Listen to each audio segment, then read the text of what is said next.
TRS ప్రభుత్వము 1,00,000 కోట్లతోటి Kaleshwaram project కట్టిందన్నది వాస్తవము. 2023-21 October తేదీన కాళేశ్వరం ప్రాజెక్టు సంబంధించి మేడిగడ్డ బ్యారేజ్ దగ్గర 7వ బ్యారేజ్ కుంగిపోయినన్నది కూడా వాస్తవము. ఎవరు కూడా వెళ్లి ఆ స్థలాన్ని పరిశీలిస్తే చాలా స్పష్టంగా కుంగిపోయినట్టు అర్థమవుతుంది. దీనిపైన విజిలెన్స్ కమిషన్ ఏర్పాటు చేసినప్పుడు విజిలెన్స్ కమిషన్ కూడా చాలా స్పష్టంగా ఏదైతే అవకతవకలు జరిగినాయి, ఏదైతే తప్పుడు ప్రదేశంలో నిర్మాణాలు జరిగినాయి, నిర్మాణ లోపాలు ఉన్నాయని చెప్పి నివేదిక ఇవ్వడం జరిగింది. దాని తర్వాత దీనిపైన డ్యామ్ సేఫ్టీ అథారిటీ కూడా సరైన స్థలంలో కట్టలేదు, దీంట్లో తప్పులు జరిగినాయని చెప్పి డ్యామ్ సేఫ్టీ అథారిటీ కూడా చాలా స్పష్టంగా రిపోర్ట్ ఇవ్వడం జరిగింది. దాని తర్వాత దీనిపైన జ్యుడిషియల్ పీసీ ఘోష్ కమిషన్ ఏర్పాటు చేసిన తర్వాత పీసీ ఘోష్ కమిషన్ కూడా పూర్తి స్థాయిలో నివేదికను కూడా సమర్పించడం జరిగింది.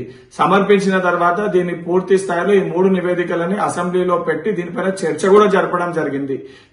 చర్చ జరిపిన తర్వాత పదే దీన్ని సిబిఐకి అప్పచెప్పాలంటే పూర్తి స్థాయిలో ప్రభుత్వం ప్రొసీజర్ ప్రకారంగా జియో తీసి దీన్ని సిబిఐ కూడా విచారణకి అప్పచెప్పడం జరిగింది. ఈ రోజు హైకోర్టు ఇచ్చిన తీర్పు తాత్కాలికంగా ఓన్లీ టెక్నికల్ గ్రౌండ్స్ ఏదైతే జ్యుడిషియల్ కమిషన్ సంబంధించిన టెక్నికల్ గ్రౌండ్స్ ని పరిశీలన గురించి మటుకే హైకోర్టు మాట్లాడింది తప్ప ఎక్కడ కూడా ఎవరికి కూడా దీంట్లో క్లీన్ చిట్ ఇవ్వలేదు. క్లీన్ చిట్ రాకముందే నిన్న భయానికి ఢిల్లీకి వెళ్లి ఢిల్లీ పెద్దలు కొంతమంది బీజేపీ నాయకులతో లోపాయిక ఒప్పందాలు చేసుకుని ఏది కాకముందే జరిగిపోయినాము బయటపడ్డామని చెప్పి హైకోర్టు తీర్పు కూడా సిబిఐ యొక్క విచారణకి ఎటువంటి అడ్డంకి కూడా లేదు.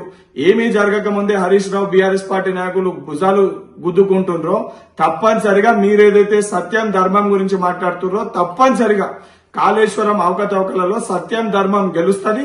తప్పు చేసిన మీకు తప్పనిసరిగా శిక్ష పడుతుంది.